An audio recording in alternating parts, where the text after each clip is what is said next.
ठीक है, आज हम बात करते हैं जलियांवाला हत्याकांड। ठीक है, इसमें बेटा जैसे कि आज तुम जो आज़ादी देख रहे हो हमारे भारत की, ये क्या इतनी आसानी से आज़ादी मिली है क्या? नहीं मिली। लगभग हमने 200 से 250 साल एक गुलामी की जंजीरों में बंधे हुए थे हम लोग।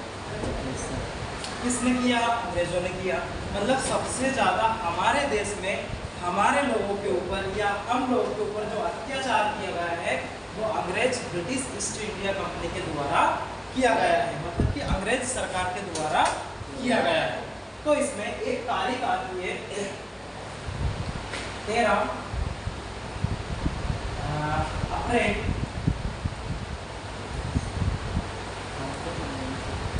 अप्रैल 1919। क्या आती है? 13 अप्रैल 1919।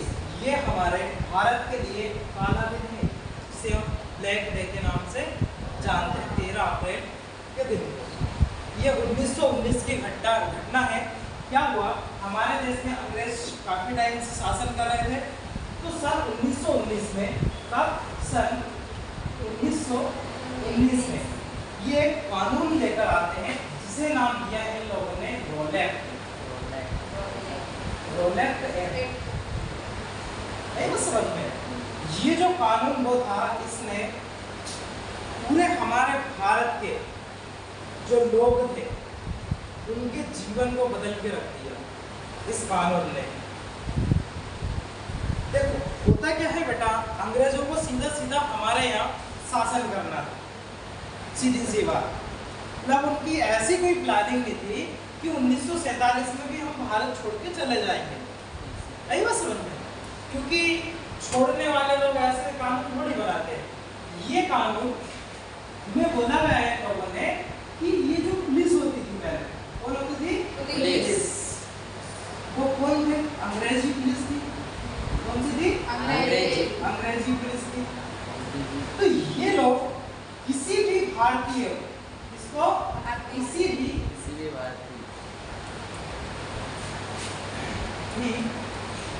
भारतीय को, चाहे उसका जुर्म हो या ना, उसे डायरेक्ट ले जाकर जब चाहो जब जेल में बंद कर देते थे। ऐसा कैसा कानून था? हाँ, यही कानून है जिसे रोलेक्ट एक्ट नाम दिया गया, जो 1919 में पारित किया गया था ब्रिटिश सरकार के द्वारा, जिससे हमारे पूरे भारत को, हमारे पूरी भारत के लोगों को पूरा झंझोड़ दिया, मतलब पूरी तरीके से। सोचो, कल्पना कीजिए, आज मान लीजिए आज की तारीख 1919 के समय में आज हुआ और यहाँ पर ब्रिटिश पुलिस घूम रही है और उनको इच्छा हुई है कि यहाँ कोई भी बच्चा बैठा, आपका कोई जुर्म नहीं है, लेकिन वो चाहते हैं कि आपको जेल में बंद कर दे, तो आपको तुरंत जेल में बंद कर दिया जाता है। ये कानून है। और तो और इनके जो लोगों को जेल में बंद किया ना, उनको इसमें न्यायालय में उस पर न्याय के लिए भी कोई कैंसरबाजी करने की कोई आवश्यकता ही नहीं थी। बस उन्होंने फैसला कर लिया इस व्यक्ति को जेल में रखना है, आजीवन कारावास देना है, तो आजीवन कारावास दे देते थे। और उस समय काला पानी की सजा थी। इसकी काला पानी की सजा। इसमें क्या था? काला पानी का मतलब ऐसे थोड़ी कलर का नाम, मतलब पानी का कलर काला होगा, ऐसा कुछ नहीं था। ये जो काला पानी की सजा मतलब बेटा, ये जो हमारा इंडिया है ना, ये जो वर्तमान में ऐसा है, तो आपने देखा होगा यहाँ पे अंडमान निकोबार टाइप के, इधर लक्षद्वीप वगैरह ये है, तो यहाँ पे जेल बनी हुई थी। क्या बनी हुई थी? जेल। तो जो लोगों को उनको लगता था, उन लोगों को यहाँ पर लाके इन जेलों में बंद कर दिया जाता था। और यहाँ आने के लिए ऐसे तैर के तो आ नहीं सकते, जहाजों पानी में जेल थी। पानी में टापू है, वहाँ पे जेल थी, तो वहाँ पे बंद कर देते थे इनको। ना तो यहाँ पे कोई जा पाएगा, और यदि वो जेल तोड़ के भागेगा तो कहाँ भागेगा? आसपास सब कुछ ऐसे ही मर जाएगा व्यक्ति। तो ऐसी कठोर सजा दी जाती थी हमारे क्रांतिकारियों को या आम जनता को। तो ये 1919 में रोलेक्ट नामक एक्ट लेकर आए। तो इस एक्ट के माध्यम से हमारे पूरे भारतीयों को और हमारे भारतीय ये क्रांतिकारियों को बड़ा ही दुखी किया, हमारे लोगों को परेशान किया इन अंग्रेजों के द्वारा। फिर कहानी बताता हूँ। एक तारीख आती है 13 अप्रैल 13 अप्रैल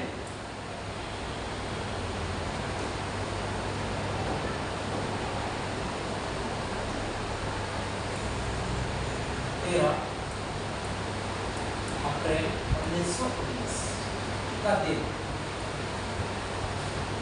अब भारतीय लोग क्या करने गए बेटा, इन लोगों का विरोध करने की कोशिश कर रहे थे कि ये जो आपने एक्ट लागू किया है वो अच्छा नहीं है, आप इस एक्ट में परिवर्तन कीजिए।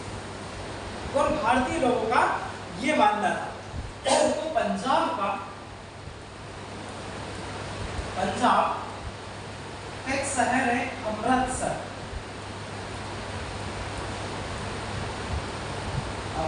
में एक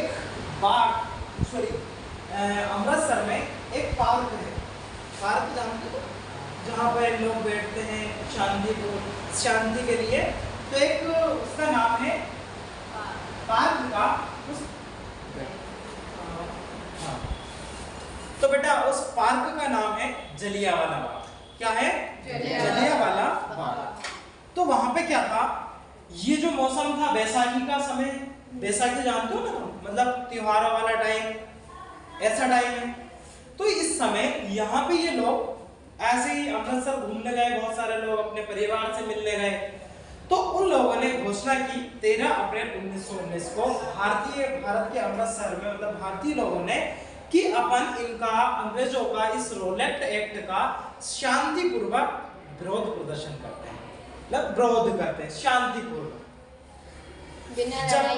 बिना लड़ाई झगड़े, सिर्फ इकट्ठा हो गए हम बात करते हैं, बस ऐसी इनकी प्लानिंग थी भारतीय लोगों की। तो भारतीय लोगों ने उस बाग, मतलब वो जो जगह थी वहां का जो पार्क, उसमें ये आसपास से ऐसी दीवारें थी और एक सकड़ा सा गेट था। समझ पा रहे मेरी बात को? एक सकड़ा सा गेट था, वहां से लगभग उसमें छोटे बच्चे, लेडीज, जेंट्स, बूढ़े, जवान, सब लोग, लगभग 25,000 लोग उस पार्क में मौजूद थे 14 अप्रैल 1919 को। जब ये 25,000 लोग शांतिपूर्ण बात कर रहे थे कि ये रोलेट एक्ट हमारे भारत में सही नहीं, किसी को कुछ खबर नहीं थी कि यहाँ कुछ ऐसी घटना घटने वाली है। तो उस समय एक अंग्रेज अधिकारी था, उसका नाम था जनरल डायर। क्या नाम था? General Dyer. जनरल डायर मतलब उस समय का एसपी था। एसपी समझते हो आप, जिसके अंडर में पूरी पुलिस फोर्स होती है। उसने 12 तारीख को रात में ही प्लानिंग कर ली थी कि ये लोग कल मीटिंग करने वाले हैं, किसी ना किसी वजह से इनकी मीटिंग को खराब करना है। नहीं बस समझ में से। तो बेटा कहानी ये आती है, इसने बाहर से और भी पुलिस बल बुलवा लिया रात में 12 तारीख। ये सैकड़ों पुलिस वालों को हथियार बंदूकें के साथ लेकर पहुंचता है जलियांवाले बाग के वहां, उस पार्क में पहुंचता है और मेन गेट पर आकर खड़ा होकर सब दूर चारों ओर से 25,000 लोगों को घेर लिया जाता है पुलिसों के द्वारा। और वो निहत्थे थे, बिना हथियार के, शांतिपूर्वक बैठे थे, सभा कर रहे थे। तो बेटा कहानी ये आती है कि ये जो लोग बैठे थे वहां पे, उनके ऊपर चारों ओर से अंधाधुंध गोलियां चलवाई। जनरल डायर ने आदेश दिया कि आप इन लोगों के ऊपर गोलियां चलाइए। तो बेटा आप सोच सकते हो, जब तक उन लोगों के पास गोलियां थी बंदूक में, तब तक बंदूक की गोली बंद नहीं हुई। समझ पा रहे बात को? समझा दो थोड़ा सा, ये चालू होता है हमारा सिस्टम।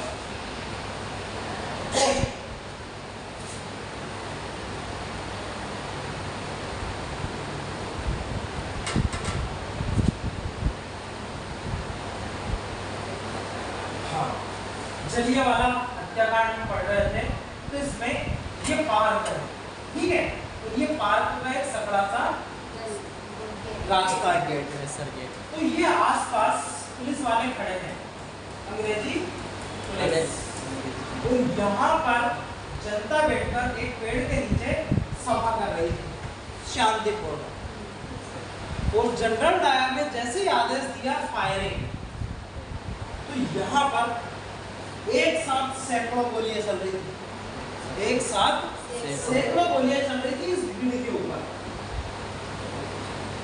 तो आप कल्पना कीजिए 25,000 लोग जहाँ बैठे हैं, उन निहत्तों के ऊपर गोलियां चलाई आसपास से रोक कर, तो क्या मंजर रहा हो।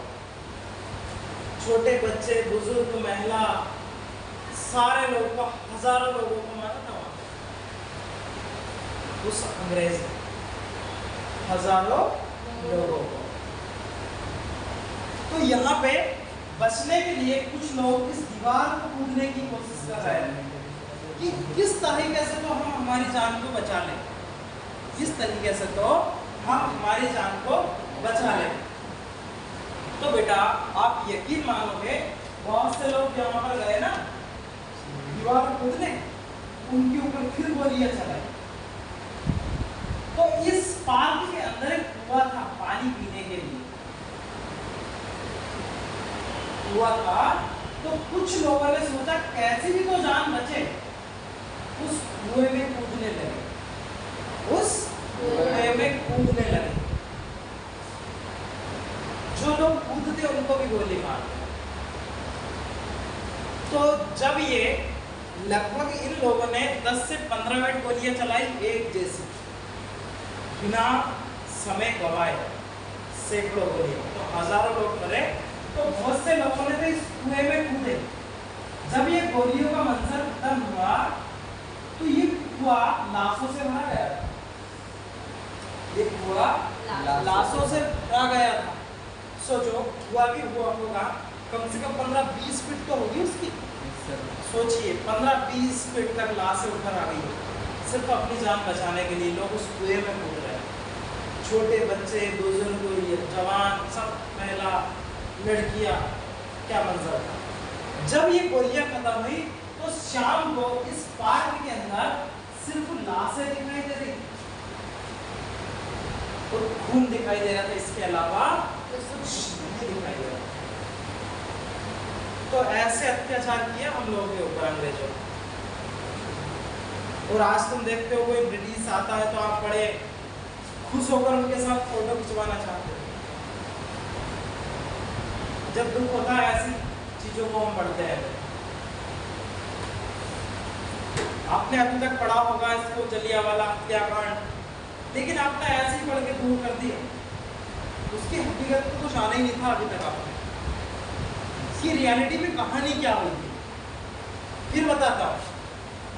जब ये जो अंग्रेज अधिकारी वहां से गोलियां खत्म करने के बाद में, जब वहां पे सब लोगों को मारने के बाद में वहां की गलियों से गुजरा ना, वहां की गलियों से गुजरा, उसको जहां जहां पर भी कोई भारतीय दिखाई दिया उनके ऊपर फिर गोलियां चलवाई। उस शहर के अंदर जब वो वापस निकला तो उसको जहां पर भी कोई भारतीय दिखा, मतलब उस व्यक्ति को कुछ खबर नहीं थी कि यहाँ पर कुछ ऐसा कांड हुआ है, लेकिन उन लोगों के ऊपर भी इसने गोलियां चलवाई। फिर कहानी आती है आगे। तो इसमें एक लड़का जीवित बच जाता उस हत्याकांड में। उस पार्क के अंदर एक बच्चा जीवित बचता है, उसका नाम था उद्धम सिंह। क्या नाम था? उद्धम सिंह। ये बहुत गरीब परिवार से था, ये अमृतसर के एक सरदार था। इसके माता पिता काफी पहले खत्म हो चुके थे। इस बच्चे ने देखा वो मंजर को अपनी आंखों से, लोग कैसे मर रहे हैं, छोटे छोटे बच्चे कैसे भिलक रहे हैं। एक 1.5 साल का जो बच्चा था ना, कुछ महिलाएं उनको अपनी छाती से लगाकर तोड़ रही थी। तो उनने सोचा कि हो सकता है ये गोली चलाने वाली जो पुलिस है, अंग्रेज पुलिस, उसको थोड़ा रहम आ जाए, ये बच्चों को देखकर तो गोली ना चला, तो लेकिन उन लोगों को कुछ रहम नहीं आया, छोटे बच्चों के ऊपर भी गोलियां चला। लेकिन एक बच्चा जीवित था यहाँ पे, उधम सिंह। ये लगभग 17-18 साल का था उस समय, 17 से 18 वर्ष की इसकी आयु थी। इसने पूरा मंजर अपनी आंखों से देखा। उसी समय इसने सोच लिया इसका बदला तो मैं लेके रहूंगा। फिर एक यहाँ पे बेटा हमारे यहाँ जैसे आज कलेक्टर होता है ना, वर्तमान में राष्ट्रपति होता है, ऐसे अंग्रेज शासन काल में एक अंग्रेज अधिकारी हुआ करता है सबसे बड़ा, जो होता था गवर्नर। हाँ, उसका नाम मैं अभी भूल रहा हूँ, क्योंकि ये जो सारी गोलियां तो जनरल डायर ने चलवाई थी, प्रॉपर मानते, लेकिन इसके पीछे जो उद्देश्य था वो एक गवर्नर का था, क्योंकि गोली चलाने का आदेश सिर्फ गवर्नर ही दे सकता है। फिर एक रिपोर्ट पेश हुई है, मतलब जांच के लिए एक समिति बनाई गई। उसमें बोला गया कि आप चाहिए, अंग्रेज अधिकारी था वो, जांच करने वाला भी, समझ पा रहे हो? तो जब वो रिपोर्ट पेश हुई उसमें बोला गया मुश्किल से 300 से 400 लोग मरे बस। तो उसमें 25,000 की भीड़ पे गोलियां चलाई थी। 25,000 की भीड़ पर गोलियां चलाई थी जनरल डायर ने।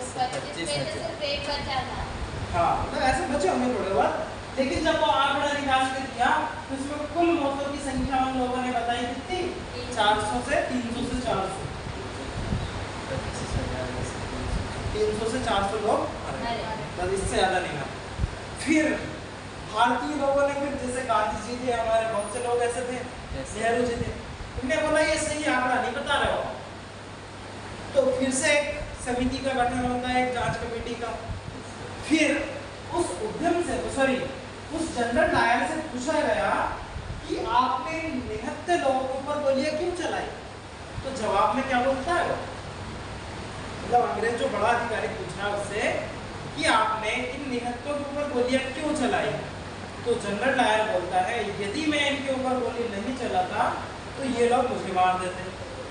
मुझे बताइए, वो शांतिपूर्वक वहां पर सभा कर रहे थे, वो क्या उसको मारने की प्लान थी क्या? नहीं। जनरल डायर तो वहां मौजूद भी नहीं थे। तो वो बड़ा अंग्रेज अधिकारी क्या बोल रहा है, आपने बहुत अच्छा किया गोली चलाकर, गोली चलाकर आपने बहुत अच्छा किया। फिर कहानी आती है बेटा, ये जो एक लड़का था, इसमें मैंने क्या नाम बताया था उसका, उधम सिंह। फिर उधम सिंह के दिल में था कि मैं कैसे न कैसे कर, मेरे जो हजारों लोग मेरे भाई बहन मरे हैं उनका बदला तो मैं लेकर रहूंगा। तो फिर तारीख आती है 13 जुलाई 13 जुलाई,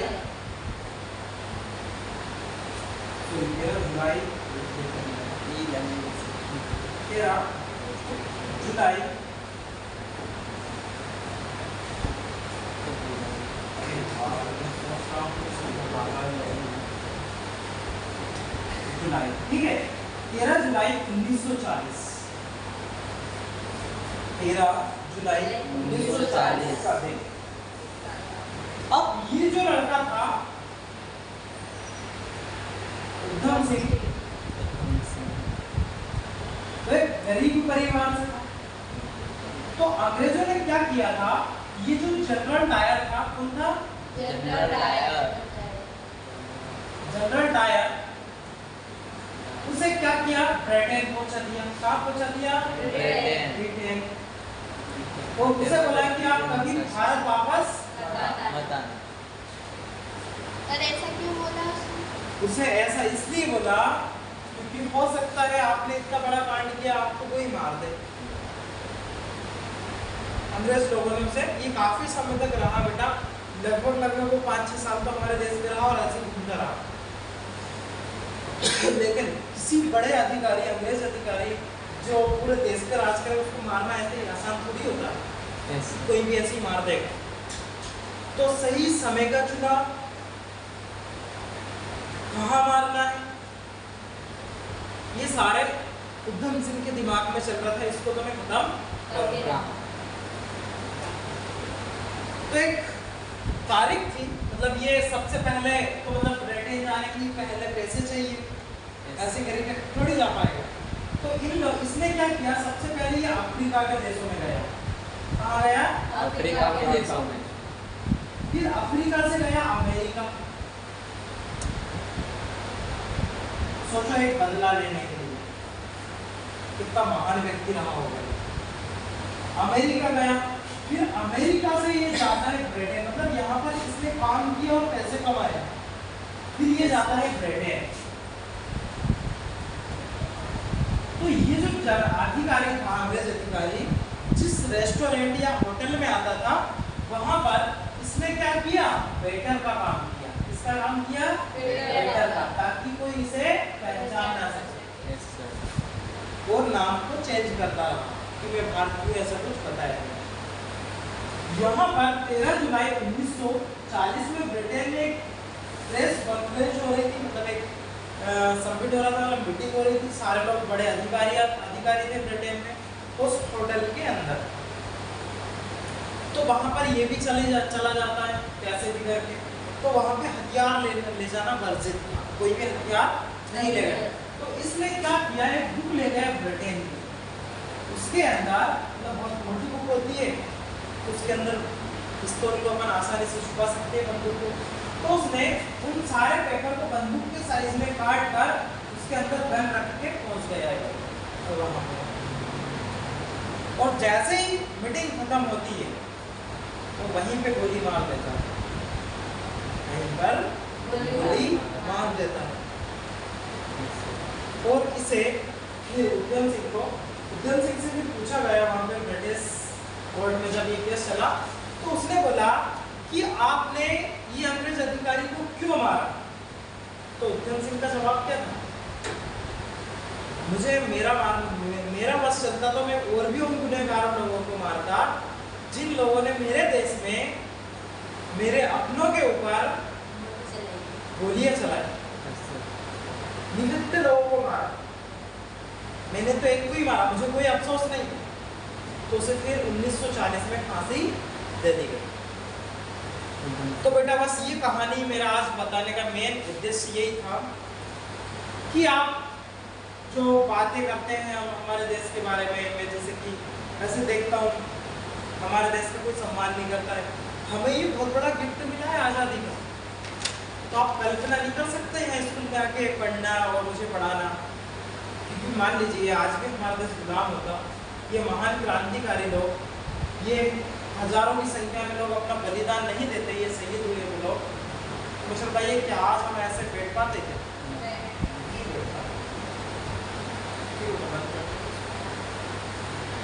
तो ये